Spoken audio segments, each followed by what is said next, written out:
Tonight on 2020, The Big Lie. How far would you go to trap a man? I will always kiss you goodnight. Faking terminal cancer to get his sympathy.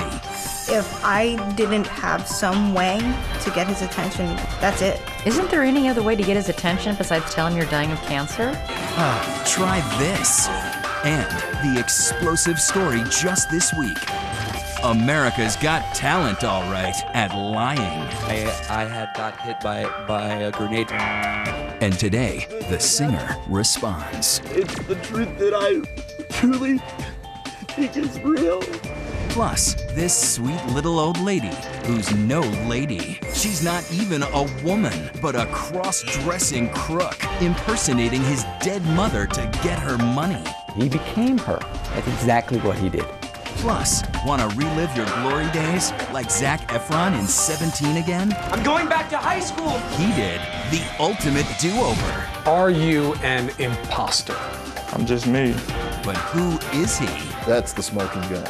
What would it take to get you to tell the big lie? Here's Elizabeth Vargas. Good evening. Tonight, it's a show about gotchas. People who told big lies and then got caught big time. And we start with the story that takes the cake, the wedding cake to be precise, because it's about a bride who got her groom down the aisle under very false pretenses. Here's my exclusive interview with the blushing bride, the first time she has spoken on television. But now she's blushing for a very different reason. Something borrowed, something blue, but something at this wedding was not quite true. This is the crazy love story of Jessica Vega and Mike O'Connell, two kids from upstate New York in their early 20s. They fell hard for each other, irresistibly attracted. And something magnetic when we actually met happened. We couldn't get enough of each other. It was perfect. The two talked about marriage, but then there was trouble in paradise. Money problems, the pressure of a new baby, and for a while they broke up. A lot of things made us butt heads because our personalities are pretty strong regardless. In her first television interview, Jessica tells 2020 she was so desperate to keep her man, she made a decision that would make headlines. Oh, I felt like if I didn't have some way to get his attention momentarily, that's it. So she told a big lie about the big C. She told Mike she was dying of cancer. The diagnosis, acute myeloid leukemia. She said she had just months to live. Isn't there any other way to get his attention besides telling him you're dying of cancer? I'm the mother of his children, and he wouldn't call me. Jessica showed him a letter from a doctor. It said she was dying. Did the ruse work? Did he come back? He insisted that I moved in right away. So it worked, the lie. Jessica says she expected Mike would keep her terrible news private, but he didn't. So how many people did you tell you had cancer? Michael and the immediate family only. And friends. Yeah. What are we talking, 5, 10, 15 people? We had a lot of friends. So 30? 100. 100 people? 100 plus, yeah. Soon the lie had taken on a life of its own, and Jessica says she was starting to regret it. I could have woken up any day and told Michael the truth, but I was a coward. Did you think any of this through? I mean, what did you expect was going to happen? It was not premeditated. I know, but you must have thought, okay, at some point... No. Well, she was doing everything she could to keep up the charade. She cut off her hair and wore a wig at her wedding to make it look like she'd had chemotherapy. And get this, did you pretend to go to cancer treatment? Maybe, like 3 or 4 times at max? Yeah.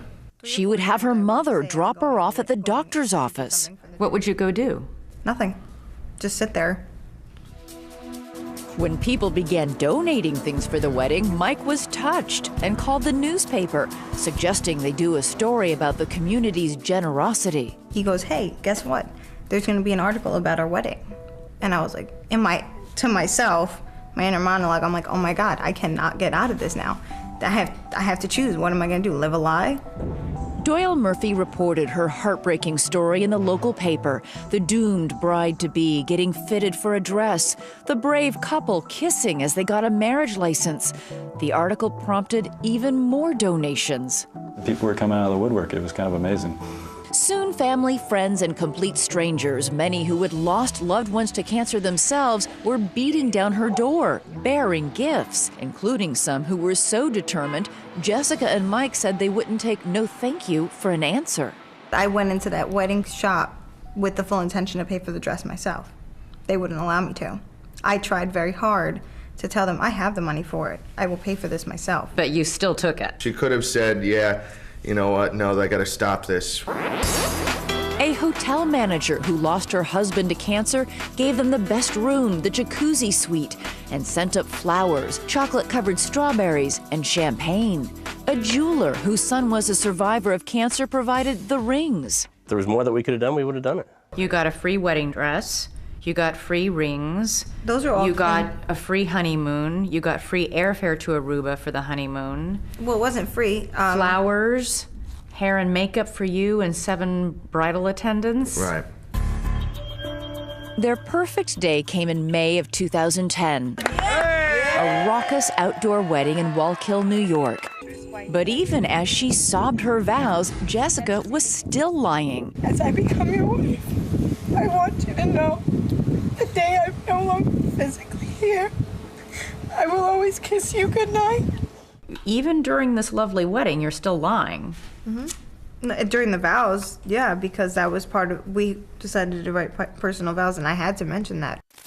In hindsight, some of their benefactors say they were a little surprised to see the bride with just months to live partying like there was no tomorrow.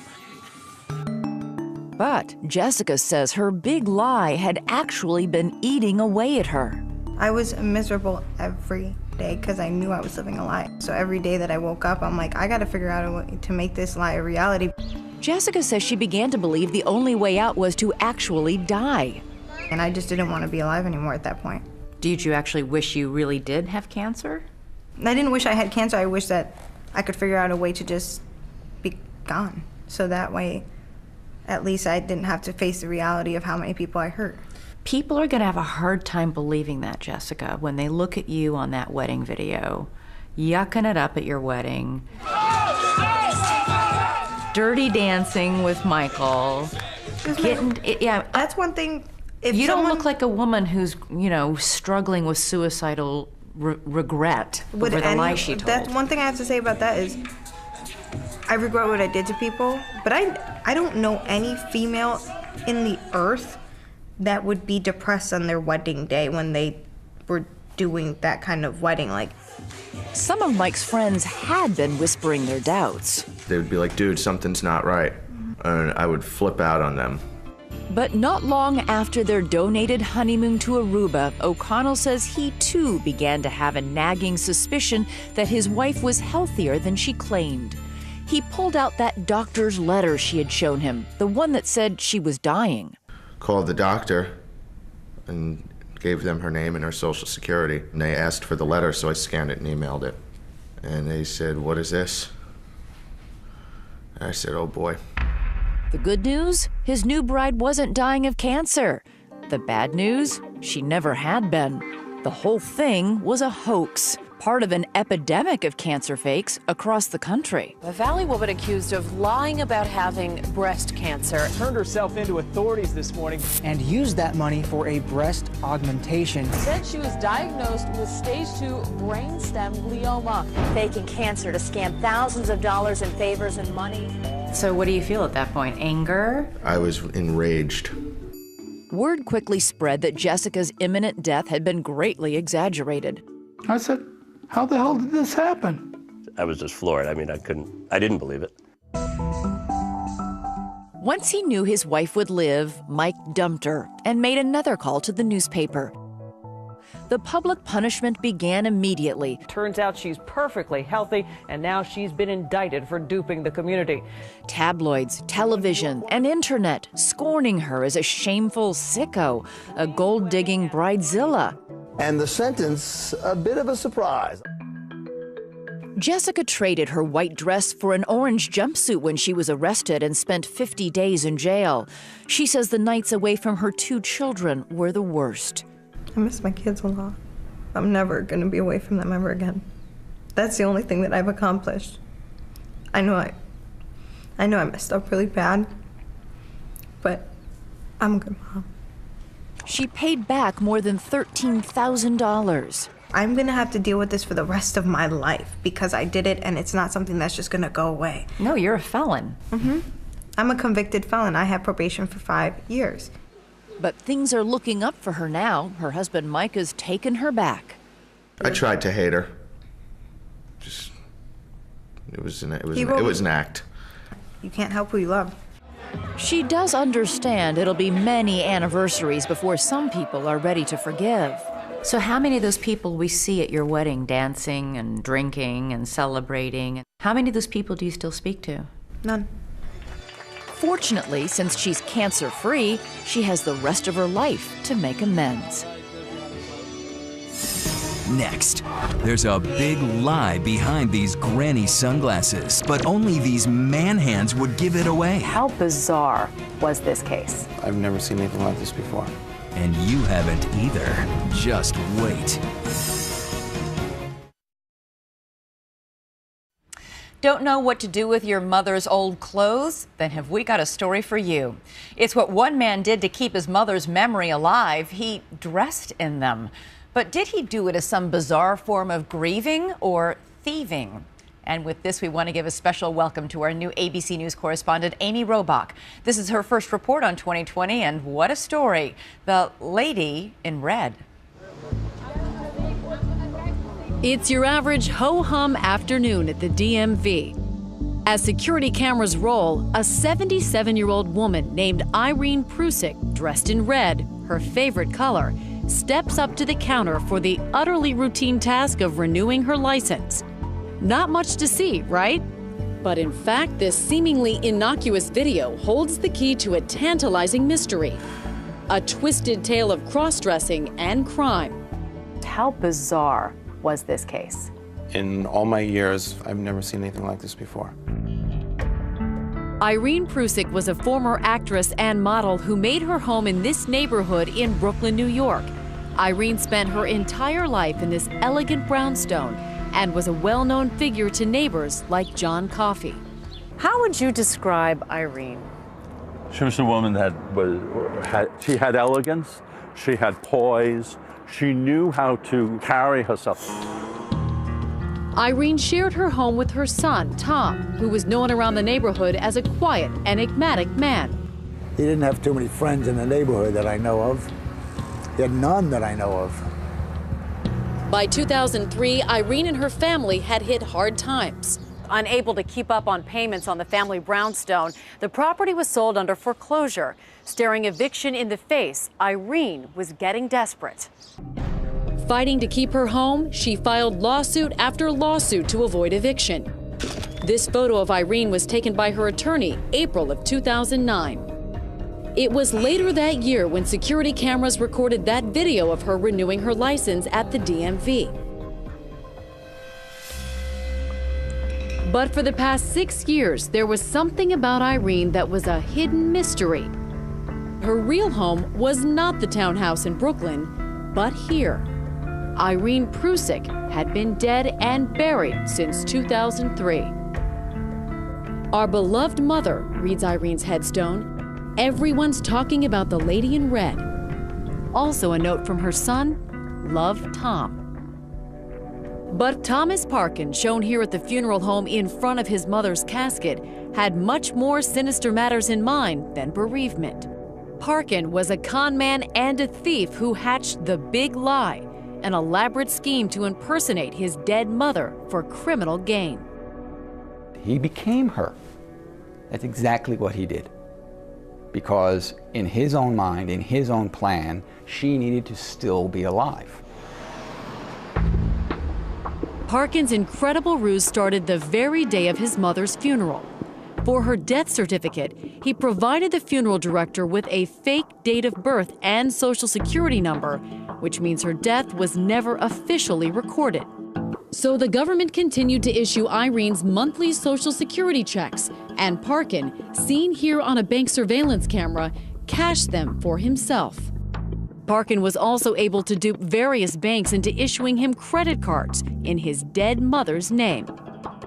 Even the court system fell for Parkin's scheme. He filed lawsuits in his dead mother's name in order to hang on to the Brooklyn townhouse, and no one was the wiser. Why didn't the court system catch him? The agencies he was dealing with are set up to take things at face value. He was exploiting that reliance on honesty. But in the most bizarre twist, Parkin would actually dress up as his dead mother to further his scheme. That DMV video of Irene renewing her license, authorities say that's really Parkin dressed in drag, assisted by an accomplice. What was your reaction to that? The thing that jumped out at me was he's doing a pretty good job, except that person walking across the DMV floor is walking like a 45-year-old man, not like a debilitated 73-year-old. Parkin might never have been found out if it wasn't for a stunning development in the case in March of 2009. Believe it or not, Parkin himself walked into the Brooklyn District Attorney's office complaining that he and his mother were being defrauded over their townhouse. Thomas Parkin came into this office and repeatedly told them, Irene Prusik is alive, Irene Prusik is alive, Irene Prusik is alive. It doesn't take long for investigators to discover that Irene is actually dead. While pretending to look into his fraud claim, investigators press Parkin on the phone to set up a face-to-face meeting with his mother. It would aid our case if we could actually sit down and speak to your mother. Okay. Okay, so Now, the thing is that she doesn't know. We haven't kept her up to date or informed of what has been going on. Most of the time, she's in Jersey, like she's now. This Friday was her birthday, so she wanted to be out there with the rest of the family. God bless her. God bless her. You have a party? Well, we had a little bit of a celebration over here. Finally, Parkin agrees to arrange a meeting with his mother at the Brooklyn townhouse. A hidden camera is rolling as investigators enter the building, and Parkin's accomplice leads them to a darkened room. And they walk in, and there is Mr. Parkin wearing dark glasses. He's got a scarf around his neck, doesn't say a word. It's hard to tell exactly who's behind this getup, but there is an obvious clue to one of the investigators. He didn't know for sure who that was, but he does remember the hands. He remembered them being man hands. Authorities had nailed the cross-dressing crook dead to rights. He was arrested and charged with grand larceny and mortgage fraud. In another bizarre twist, Parkin gives this rambling statement to police, saying when he gave his mother CPR the night she died, I felt a feeling in my chest and believe her spirit went in me and guided him to put on her things. What do you make of that statement?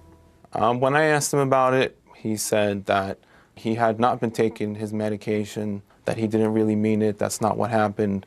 But Parkin was convicted on all charges. He didn't want to talk to 2020 on camera, but during our interview with his attorney, he unexpectedly called in and agreed to answer some of our questions over the phone. Just explain and tell us from your point of view why you impersonated your mother. What was your motivation? Well, that's completely erroneous, and I've always maintained that. So you say you've never dressed up as your mother? Never. And there was never any indication or any witnesses that said I did. Do you know who dressed up as your mother, who impersonated her? No. The judge was unmoved by Parkin's denials. Last month, he threw the book at the transvestite thief, sentencing him to 13 to 41 years in prison. It's a very harsh sentence that was meant to send a message. Tom Parkin pulled off complex frauds for years. Mr. Parkin is on a level all his own. I don't think we'll see his like anytime real soon. Next, we all want a do-over in life. Zac Efron did it in the movies. I'm going back to high school! So why couldn't he? Because he got caught.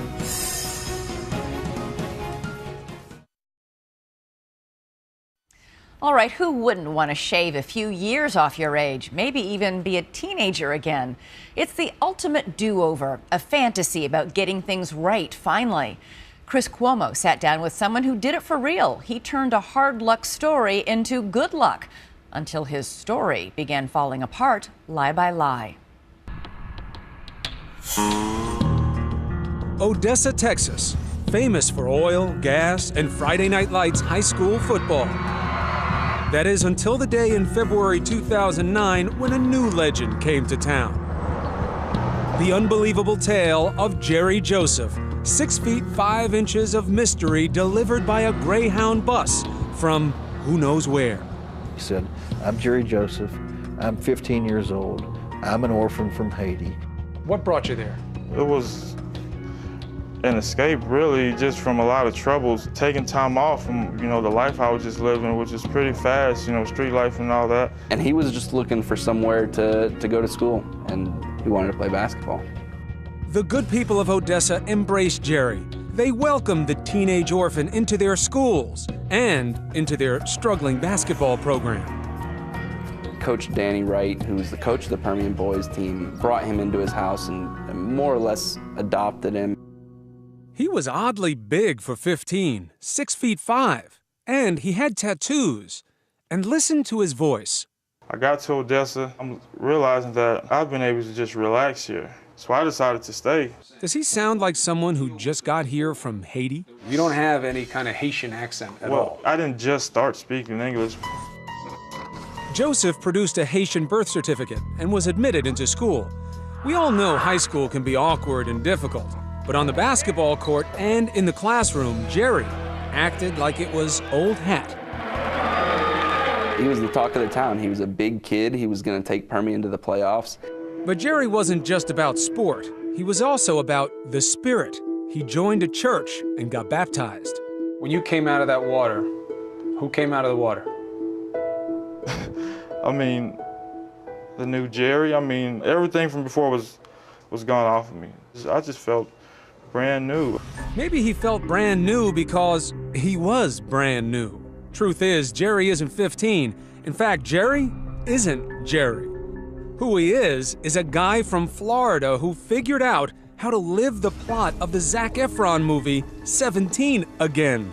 I'm going back to high school, man. No, oh, no way. It's about something we'd all love to do, travel back in time for a second chance to fix the mistakes of the past. Gosh, we are all in such great shape. The movie has a happy ending. Jerry Joseph's story does not. His past catches up with him at a basketball tournament. He is spotted by old friends from Florida who know him by a different name. Gert, we see you, Gert. We see you, Gert. Gert, you know you see us. But he didn't acknowledge them. Coach Lou Vivas and his players recognized Jerry as a guy they went to high school with in Florida years ago. A guy who was now a college dropout and 21 years old. A guy named, ready for this? Gerdwich Montemere. He knew you, this coach. Well, he thought he knew me. I beeline for him to shake his hand. And I say to him, Gert, what's up? What's going on? I just keep walking because I'm like, who is he talking to? He gave me a funny look and, sir, I don't know you. When he saw those kids walk in, when he saw that coach walk in, he said to himself, I'm busted. But Joseph denied he was this other guy and kept right on denying it. But at that point, the cat was out of the bag. Photos and fingerprints are compared. Then, a passport and social security card are discovered among Jerry Joseph's belongings. That's the smoking gun. 15-year-old Odessa sophomore Jerry Joseph is in fact 21-year-old Gerdwich Montemere, who graduated from Dillard High School in Florida 5 years ago. It may sound crazy, but there's actually a psychological explanation, says Gail Saltz. The psychological phenomenon of splitting. It's a defense mechanism. So this young man essentially split. I can be a high school basketball champion with a wonderful family forever if I want to, because that's what I want so desperately. To this day, Montemere refuses to acknowledge his true identity. What should I call you? Jerry. Jerry. Yes, sir. Did you go to Dillard High School? No. Never went there? No. Never been there. How you doing? I'm doing well. I spent an afternoon with Montemir, who still goes by Jerry. I grilled him about his past, but the now 22-year-old seems convinced he is the imaginary teenage boy he invented. I mean, I've been going through this process, answering these questions, living this life, because I really don't feel or really don't want to keep explaining my life. Odessa might have just forgiven, or at least forgotten Joseph, if it hadn't been for the girl. A 15-year-old girl who thought her boyfriend Jerry was 15 too. She says she had sex with him. Jerry denies it. That's when it really turned into something from a funny and kind of ridiculous story into a story of a real serious criminal. Montemir got 3 years in prison for his crime, but he still says it is Jerry Joseph who's doing the time. But do you believe that you are Gwerdich Montemir? No. Could anybody prove to you that you're Gwerdich Montemir? No one has proven it yet. He can lie to you and tell you he's still Jerry Joseph. He can't lie to the authorities. All he wanted is what none of us can ever really have. Another shot at being an A student, a star athlete, the guy who gets the girl. Well, in this case, he got to live that life, and now he's paying for it. Are you an imposter? No, I'm not an imposter. What are you? I'm just me. I know who I am, and that's all that really matters to me. At the end of the day, that's the only way you can live with yourself, to know who you are. Next, she flew through the air as an Olympic champ, but it was a letter from her biggest fan that would change everything. Had my life been a lie? The sister she never knew she had, but that was just part of the secret. Wait a second, what?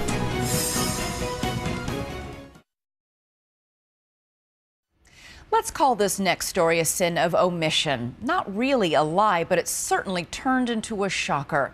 If you ever watched the Olympics, you'll probably remember Golden Girl gymnast Dominique Moceanu. Her life played out on television for everyone to see, but it was a dark family secret she didn't discover until her mid-20s that would throw her completely off balance. The title of her brand new book. Here's John Quinones. She came to the world's attention, a tiny girl performing her heart out at the 1996 Atlanta Olympics. But for Dominique Moceanu, the glory of Olympic gold masked heartache and abuse. The childhood was challenging at times. I don't wish my experiences upon anybody. And a domineering father who tore his family apart. It's all in her new book, Off Balance, and she reveals it for the first time tonight. At 14 years old, Dominique was the youngest of the Magnificent Seven, the best team of women gymnasts ever fielded by the United States. Gymnastics was my calling. I think it chose me in a lot of ways. I still remember that the devil went down to Georgia. When I was performing, I let go of all those burdens inside, and I truly loved it. But 2 years later, she was in the spotlight again, in court. Dominique shocked the world when she filed for emancipation from her parents. This was the hardest thing I've ever done in my life. It was even harder than competing in the Olympics. On the stand, Dominique testified that her father Dimitri siphoned almost $1 million of her post-Olympic earnings. She also testified about physical abuse. Your father ever struck you? Yes, in the face. I was afraid for much of my childhood. I was afraid of my father for his violent temper. He had a short fuse. It had been a tumultuous life, but by 2006, Dominique had retired from gymnastics and married fellow gymnast Mike Canales. Life is good. I finally found balance in my life. At 26 years old, Dominique was expecting her first child when a mysterious letter arrived in the mail. Hi, Dominique. My name is Jennifer Bricker. And it was the biggest bombshell of my life. You'd been my idol my whole life, and you turned out to be my sister. I realize this must be a lot for you to take in right now. I had this sister that was born, who was given up for adoption, and I never knew it. Rage was my first emotion. Had my life been a lie? And that was a hard thing to take. The day after Dominique's 6th birthday, her mother had given birth to a little girl, a baby she would never hold, never see, never know. This is that little girl today. Despite being raised hundreds of miles apart, Jen had a lot in common with Dominique, the sister she never knew. She was a Mochianu DNA for sure. So the similarities are striking. Huh? Absolutely. The features, the tones in our voices, our handwriting, the way we laugh and chuckle, it's mind-blowing. But the most mind-blowing part of all was what Jen told Dominique during their very first phone call. She tells me, oh, by the way, I have no legs. Wait a second, what? Yes, Jen had been born without legs, but that never slowed her down. I competed in volleyball, basketball, softball, and power tumbling, and I took to it hook, line, and sinker. I competed in it for 4 years and actually won a state championship and went to the Junior Olympics. Here I was thinking, you did gymnastics, you did volleyball. I was like, who is this girl? Jen says her adoptive parents, Sharon and Gerald Bricker, treated her the same as their 3 sons. Did they ever make you feel handicapped? My parents made me feel everything but handicapped growing up. We didn't dwell on the fact that she didn't have legs. But can't was a 4-letter word she couldn't use. And one of the things the young Jen Bricker wanted to do was gymnastics. Did you follow the Olympics in 1996? Absolutely, particularly Dominique. Come on, she was your favorite gymnast? I'm not kidding. I wouldn't shut up about her. Ironically, Jen's love of gymnastics had been the original key that would unlock the secret of her birth family. Although it was supposed to be a closed adoption, a clerical error allowed Sharon and Gerald to read Jen's birth name on the adoption papers, Mosiano. It was just a foreign-sounding name until they saw Dominique on TV. When they told her name, it's like, whoa, that's the same last name. And then when they panned out in the audience and it showed the mother and the father, I realized that they were her parents and Dominique was her sister. We chose not to tell her because it wouldn't have been fair to Dominique and it wouldn't have been fair to Jen. But years later, when Jen was 16, they finally told her. I was just kind of in shock, like, who does this happen to? Like, whose childhood idol turns into their biological sister? Does it feel like a coincidence that you're both these athletes and happen to be great gymnasts too? I don't think it's a coincidence. I don't think so. I don't think it at all. It's nature versus nurture. Nature is so much more dominant than you could have ever made me believe before. And yet, Jen credits the nurturing she received from her adoptive parents for making her who she is today. When it comes to families, I hit the jackpot. And I'm so thankful for that because that is why I'm able to be where I'm at today. Today, Jen is a professional acrobat and aerialist. And she's reconnected with both Dominique and their youngest sister, Christina. She's also met her biological mother. Meeting Camellia was intense. I asked her, did you ever think about me? Did you wonder what became of me? That's a tough question. Yeah, it's a tough question, but I felt like I kind of deserved it.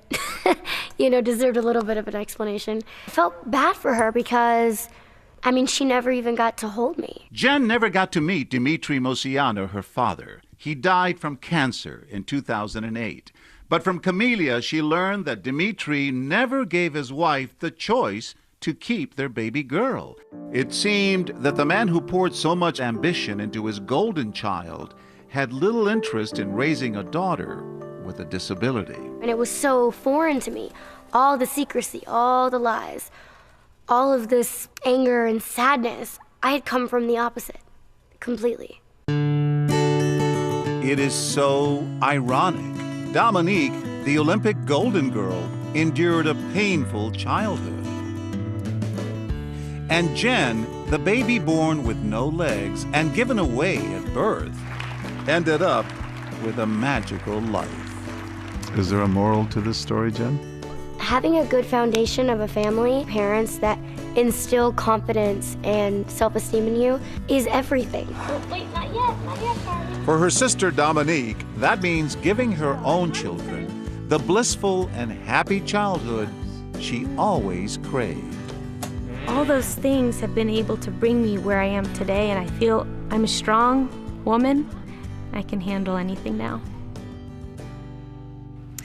Dominique Moceano's memoir, Off Balance, will be on sale next week, but you can read an exclusive excerpt at abcnews.com/2020. We'll be right back. Next, does this win the big lie of the week? The America's Got Talent singer who's got the voice. To show her every day. The stutter. Let them hear you. And the story that melted hearts. In 2009, I had got hit by a grenade. But how much of it is true? Why not just sing and just call it a day?